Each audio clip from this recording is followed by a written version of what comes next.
Thanks, Las Ceann Corla. I'm sure the Minister has seen the news about the evidence of climate catastrophe all around us in Europe. Significant numbers of people are going to die in the coming weeks as a consequence of the heat wave that we're seeing. And yet, in Ireland, we are already off track our already inadequate targets, and the Minister is widely reported to be lobbying within government on behalf of big agribusiness to have the lowest possible emissions cuts within the biggest emitting sector. Tell me how it makes sense, Minister. Thanks, Deputy Murphy, for your question this morning. And, as you'll be aware, the Government will soon be publishing and establishing our sectoral emission ceilings. And the Climate Action Plan of 2021 set out a 22 to 30% reduction range for the agriculture sector from an emissions baseline of 23 megatonne CO2 equivalent in 2018. The achievement of this target will take a whole of government, whole of sector approach, and I'm committed to working with the sector in achieving emissions reductions. Earlier this year, I established the Food Vision Dairy 2030 group, the objective of this group being to propose measures that will reduce emissions in the dairy sector. The group is currently working on the final report, having submitted an interim report to myself a number of weeks ago. And a similar group was more recently established for the beef and sheep meat sectors, which will focus on the climate challenges facing these important sectors. Of course, these groups were not starting with a blank page. We have a roadmap for the sector to reduce emissions over the course of the decade. The Climate Action Plan set out a number of core measures that the sector will need to implement over the coming years, and these measures included a significant reduction in chemical nitrogen fertiliser use, a key objective of the EU Farm to Fork strategy as well. Other important measures include changing the type of fertiliser N we apply, increased level of organic farming, and reducing the finishing ages as well of our prime beef animals. The Teagasc Signpost Farms initiative, along with many public and private advisors, will play a key role in upskilling farmers too in the years ahead. The new CAP strategic plan, Deputy Murphy, contains a number of measures which will support a transition to a more sustainable agriculture sector, including increased financial supports for organic farming, and clearly incentivisation from industry, in addition to regulation where appropriate, will be required to achieve our climate objectives. By implementing the measures contained within the Climate Action Plan, I am confident that we can transition the sector to a more long-term sustainable platform with co-benefits for air, water quality and biodiversity, while at all times maintaining productivity in the sector. Strong progress has already been made, and we will build on this now, Deputy, in the time ahead. Thank you. Deputy Murphy. If you could outline to me, Minister, why you are arguing for the lowest possible emissions cuts for the biggest emitting sector of the economy. I mean, even if agriculture does 30%, the rest of society still has to do 60% to meet the 51% inadequate target that we're already off track of. If we do, as you are widely reported as arguing for, 22%, then the rest of society has to do 68%.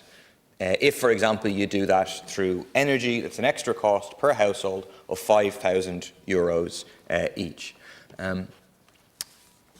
Tell me how it makes sense for us to do this from the point of view of the climate, from the point of view of small farmers, from the point of view of households as a whole.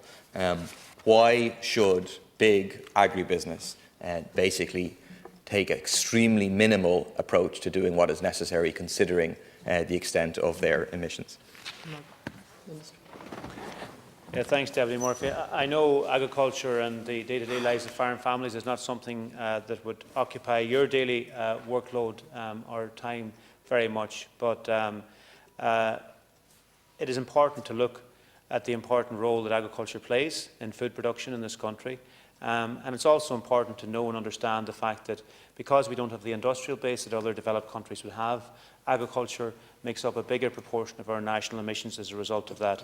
To reach that 22% part of the range, Deputy Murphy, would see transformational change in relation to our agriculture systems. Our starting point is one where we're one of the most efficient food producers in the world in terms of the carbon emissions of how we produce that food, being grass-based and pasture-based. We have a very good system from an animal welfare point of view, as well as from an emissions point of view. But that's something we have to build on and improve even further, like all other sectors of the society too. It's also really important, Deputy Murphy, we do that and improve that in a way that continues to produce the food, because as you'll know, across the world it's becoming increasingly hard to produce food given the climate challenge that we're all facing.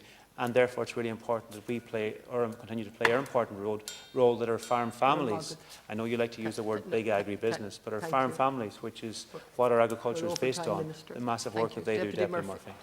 Your industrialised farming system doesn't work for ordinary farm families. Almost half of farms in this country have an income of less than €10,000. Your industrialised farming system works for Greencore, works for Kerry Group, works for Goodman, it works for big dairy farmers, but it doesn't work for others. The figures are there in terms of Teagasc.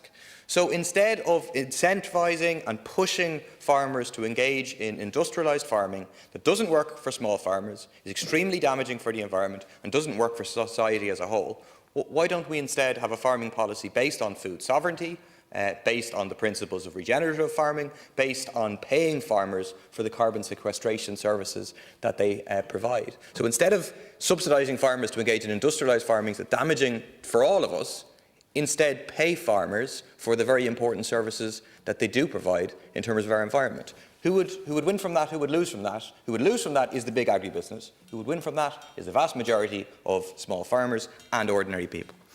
Minister, to conclude. It's your industrialised farming model, Deputy Murphy. You're the only one that uses that language. We have a family farming model in this country, which frankly you don't really have a bull's notion about in terms of an understanding of it. It's based on work that farm families do right across the country.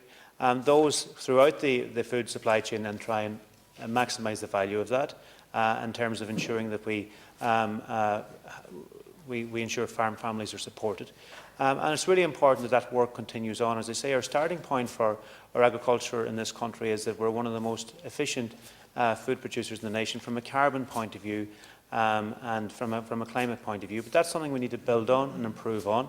And it's something we're determined to do, and it's something that farm families are also very much determined to do, and those right across the food sector are really determined to do too. In terms of my engagement at government level, I'm seeking to strike the appropriate balance between doing everything we possibly can to reduce the emissions footprint of how we produce the food, but really importantly to continue that really important work of producing really sustainable, healthy and nutritious food in this country. Thank you, Minister. Now moving on to